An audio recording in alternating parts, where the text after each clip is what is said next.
Pasalubong ko sa inyong tatlo. Hala, di ba yan yung trending na Oreo cheesecake milk tea sa TikTok? Ay, oo, yung sa Chaboba. So haba nga ng pinila ko doon, napakainit. Basta mabili ko lang talaga to. Ba't isa lang yan, ma? Tatlo kami dito, oh. Hindi kayo anak mayaman ha, paghahatian nyo to.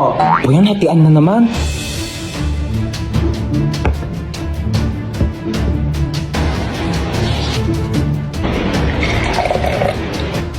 Ito, kay panganay. Thank you po. Puto, ang laki naman nung kay kuya. Sakto lang sa akin to. Ano dyan? Ito kay Bunso.